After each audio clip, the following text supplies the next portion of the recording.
Yeah, I think after a couple of round wins, you certainly get a target on your back pretty quickly, and Group A's been like this all year. I mean, it's been sort of half a second over the top 5 boats, so yeah, we were expecting it all along. Such close racing in Stinger Boats Group A, any mistakes would certainly be punished in the darkness. Yeah, the lights are getting better and better every year.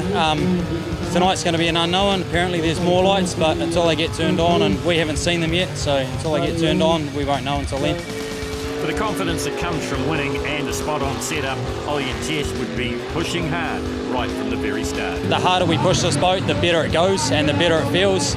We sort of went out pretty easy in the first one, went out with the same intention of the second one, but the thing just likes being buried, so if I start driving it any different, it starts doing funny things on me and I don't like it, so you've got to be pushing for it to work well. Also pushing hard, 4th place in the series, Rick Burke and Alf Kill. The darkness held no fears for the Hamilton combo. After all, they'd won their World Championships in it in 2016. How close is the racing in Group A? Too close. No, it's really good, and that's what that class of this sport is all about. It's about getting the driver and getting the setup of the boat, because we basically eliminate horsepower as a equation. So it's really good to see. The boys qualified well, would head into the darkness in 3rd. Would the speed hold up at night? Visibility definitely goes away considerably, and it really comes down to making sure you get all your markers right during the daylight. So you just hunt for those, and hopefully you can keep your times up. How fast a navigator are the white tyres going to be a help or a hindrance? Well, we've scrubbed a few today, and they all seem to be on my side. So yeah, it'll be interesting as the sun drops and we go into darkness. Yeah. There's different heights and there's different types of tyres, and you can spot some of them and you use them as markers, because they're the only thing you're going to be able to see at the end of it, to be honest. We did a couple of changes to the boat, and we're sitting in 3rd now, so we're not too bad at all. With a reputation as a game changer, Shelter View was always going to catch someone. In the first elimination, that someone just happened to be Neil Marshall and Michelle Reed. Just the, like I said earlier on, the night throws the cat amongst the pigeons. We were actually going pretty good up till then, and I just misjudged the corner, turned in at probably about 1.5 metres too soon, and yeah, we saw the results. So with no Neil Marshall making the top 8, that is going to shuffle the points a little bit. Cy Gibbon and Paul Thompson, though, lead as we head into the 5.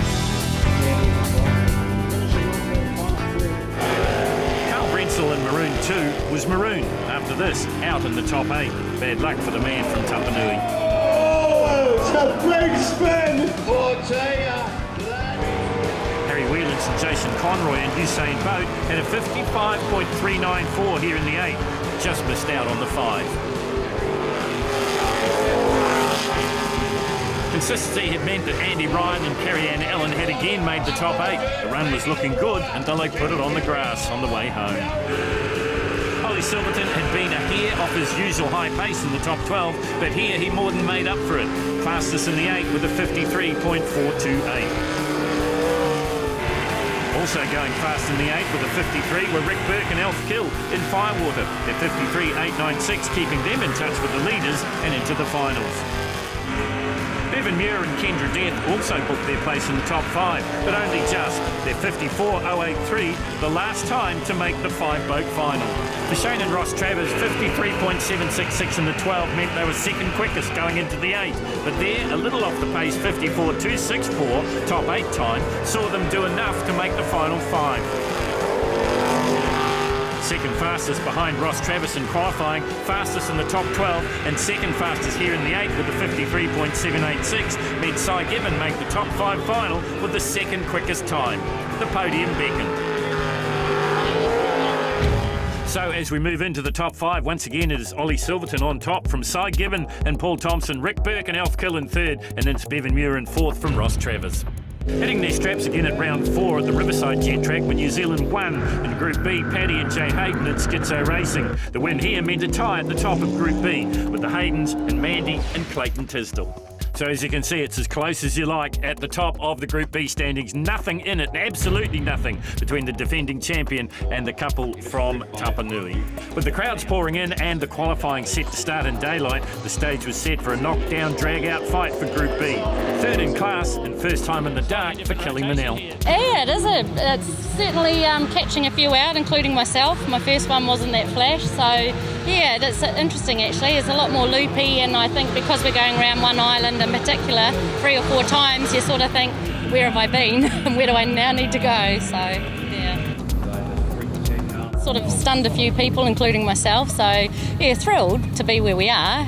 It's certainly very close, but yeah, I mean, it's a dream season if that's the case, isn't it? If I can sort of keep it going, and yeah, I mean, I've got my goals, and yeah, today's I've got a goal in mind, but we'll see what happens, and then Wanaka, yeah, that's where it'll be brought to the table. Bring everything to the table that they had with the Tisdalls, Mandy and Clayton, in getting side at 2. Their season so far had been a dream, hence why they were tied at the top of the table. Pretty good. We've just got to work on my driving now, tidy a bit of that up, and hopefully we'll be at the pointy end. So yeah, tonight's going to be a bit different. We've never done it in the dark before, so we'll see. Our goal is to take the boat home. Like, we want to get to our final round in Wanaka, and we've never managed to do a final round on our home track. Well, our goal is to finish the season. Yeah, winning would be a bonus, but in Wanaka it'd be absolutely brilliant. To win, they would have to beat this boat. Hard racing had earned Paddy Hayden the number 1 plate, and he certainly wouldn't be a pushover. The nighttime round here at Wanganui is always a game changer. No, many of championships been lost at the night rounds, but traditionally we've been quite lucky. But not to say we've had our close shaves and stuff. Yeah. Clayton's desperate to beat you, but on the other hand, he's not desperate to beat you. Oh, look, they're great people to go racing with. I don't mind, it's fine. And it's nice to be racing in such close increments, you know. Keeps you on your toes and it's good fun.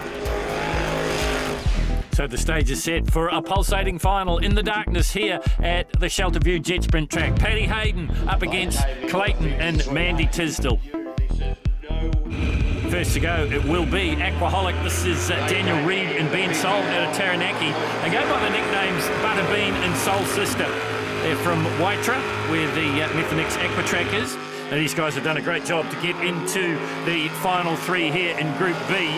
Now, last year, Daniel shared a drive with his brother and Taranaki boys, but this is a new boat, new combination for them. Ben Sol doing the navigational duties, working their way through the darkness. Slightly different rotation here at Wanganui this time round. Best time for them was in the top 5. That was a 59.061, 27.281 at the split, and that compares favourably with their top 5 time. You see there the lens flare from the onboard cameras. Well, the drivers have got to contend with that, and of course the slight visibility changes from the white tyres on the edge of the course, and of course the spotlight glare on the water that's quite evident from our high shot there. Heading down towards the finish, needs to be under 60 seconds, I would think, to progress further up the podium. Remember, we cut them from 8, then there was 5, now there's just 3. This is the first of the 3 to go. It's Daniel Reid and Ben Sol, and it's a 58.760. First time on the podium, we've been trying for a little while, and we knew it was going to be tough to go to beat these next 2, but we give it a go. Best time of the day, so we're happy. So next to go, it will be Clayton and Mandy Tisdall. Getting inside at 2 is the boat. Now these guys have had the dream season, as I mentioned before. Tisdall Contracting and Henderson Demolition are the sponsors. A 57.988 in the 8. And they dropped down to a 56.767, and that was the fastest time at the time. They get the hairpin slightly wrong, so that maybe cost them a 10th, maybe a little bit more. On the journey they continue, as I mentioned, a different rotation. Normally at Wanganui you go straight out of the start, shooting right down into the sweeper at the bottom end of the course. This time they've done it a little bit differently, have Julia and Richard, but it's met with favour with the drivers alike. 26.570 at the split, so up on the 27.281 that we saw from Aquaholic. Working their way down towards the finish. If they put in another 56, they'll be on the money, I would think. 56.767. That was their time in the top 5. Is this one going to be better? One corner to negotiate. It'll be down through the finish line. Looking for another 56-second run. We won't get it. 57.144 for the Tisdalls. Making their way through the gloom here is Patrick and Jay Hayden. They are the defending Group B champions. You'll notice one thing if you've been following our coverage in jet sprinting for quite some time. There is no Blackpool Illuminations imitation on the boat this year, and it's a bit of a sore point with Jay, I can tell you. She wanted the lights. She said the kids absolutely love the lights on the boat. Paddy said it's all about serious racing, and these guys have been capable of serious racing. Best time for them, 56.594. That was in the top 5. It just picked the time of the Tisdals. It's going to be very, very close. 26.324 pays a 26.570. So they're up at the split, so they can drive it home. They'll get back to their winning ways again here. Brilliant performance from them in Hastings. What can they do here in the dark at Shelter View? Down towards the bottom end of the course they come once again. Round the big sweeper at the bottom end. Now they'll bring it up home again, and then they'll turn left and right and then head towards the finish line. Looking for a sub 57.144. That'll be good enough. 56.304. Paddy and Jay win at Wanganui. Applause being given as Patrick and Jay Hayden bring the boat back. It's not bad coming second to Paddy, so I'm pretty happy. That still puts us all right, because our home track Wanaka next round, so hopefully it'll be too cold for you North Islanders down there. So I didn't think we were going to make it this evening, but yeah, panned out in the end. So now there is just 1 point between Paddy and Jay Hayden and Clayton and Mandy Tisdall. 1 point.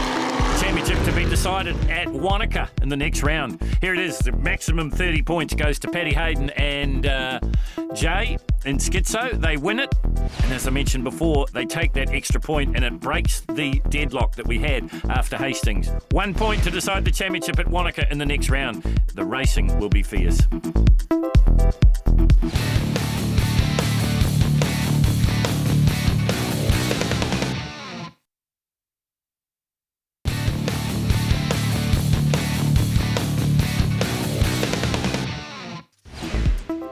Well, we started with 13 and now we've cut them down to 5.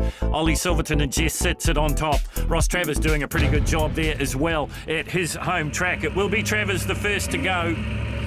He is a past New Zealand Group B champion. He took that title in 2015. He's currently 5th in the points in Stinger Boats Group A.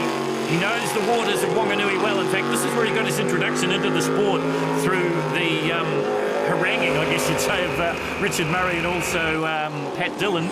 Came down and had a go and was absolutely hooked. He's got a motorsport background though, ridden sidecars both in the dirt, speedway and road racing. It's a bit of a stock car stalwart as well. 25.457 at the split for Ross and Shane Travers, his father-son combination. Best time so far, 53.766, and the split was just a little bit slower from what we saw. So they're on target to go better than the 53.766, and that will put them in the hunt. Still a lot of fast boats to go though. Remember, when we cut them down to the eliminations, it's the slowest that go first. Working their way up towards the finish line now. Are we going to see another sub 54? We are. 53.575 for Ross and Shane Travers. The boat is radioactive. That's a great time. This is Bevan Muir and Kendra Death. This is Ting Tools Racing. It's a Stinger hull with a Chevy. Kendra is a car painter from Thames. Bevan is a sales manager at Valley Toyota. Been around for a long, long time. First in the Group A class back in 2009 and 2010. Third in 2014, so he's Mr. Consistency. Kendra standing in for Bev's wife, Kathy, and doing a pretty good job of it too. 25.275, so faster than what we saw from the Travers. So Bevan Muir and Kendra Death doing a pretty good job at the moment. Looking to go quicker than the 53.575 that Ross and Shane Travers set in the first of the 5. From 5, we'll cut them down to 3. This looks like a pretty good run. You're on board here. Kendra just urging her driver on as he works his way down towards the finish. Another 53-second clocking. No, it blows out just a little bit. 54.318. So Ross and Shane Travers survive another run.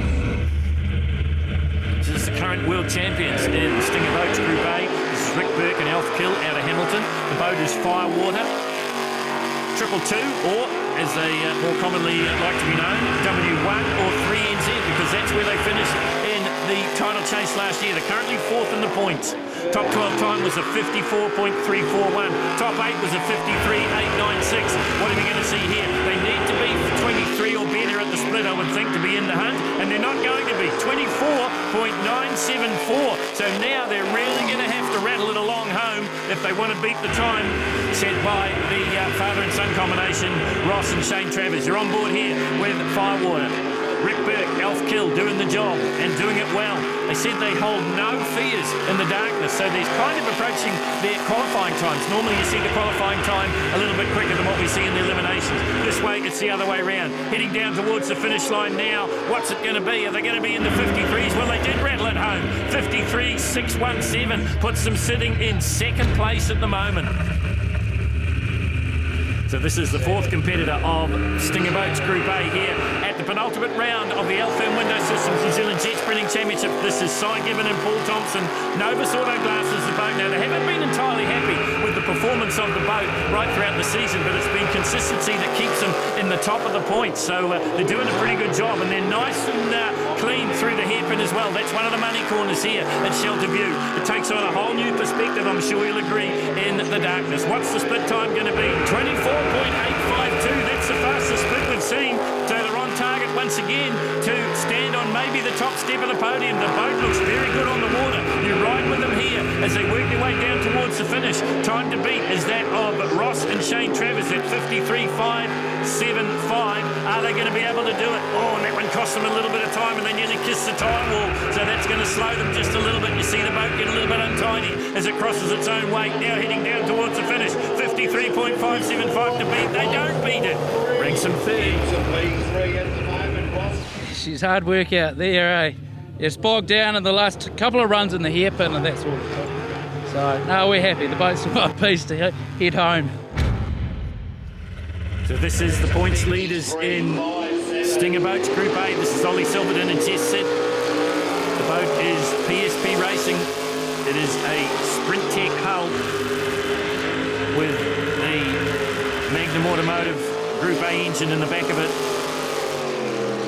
John Mincham and the team has put a fair bit of time into the engine and the preparation of this boat, and it's beginning to show because Ollie and Jess, as I said, sitting on top of the points. Have a look at the split time, 24.754. That's the fastest we've seen this afternoon, this evening here at Wanganui. So are PSP Racing going to claim another title here, working their way down towards the finish line now. Ollie Silverton, Jess Sit, couple of corners still to go. Oh, they whacked the island. You can see from the spray. Oh, there's something gone wrong at the back of the boat, something hanging off the jet unit, or is it the reverser sitting down? I'm not sure, but this is going to cost them. It's going to cost them power, it's going to cost them speed. You can see something flapping at the back of the boat. 53.597, pretty good time considering, but a problem at the back of the boat for Ollie Silverton. Have a look at it again on the replay. They just skipped the edge of the island. The weight comes up and it's done some real damage at the back. Looks like the cover over the jet unit flapping in the breeze. The carbon fibre splash guard on the back's all smashed to buggery, and our reverse actuator's missing, I think. So, yeah, I don't know, it was pretty scary. It was just the RCM was just vibrating like hell, probably pretty early on. So I think we were lucky to get through and finish, actually. Well, Ollie Silverton and Jess Sit claim second, but it is Ross and Shane Travers getting the win here at Wanganui. Couldn't ask for a better day once again.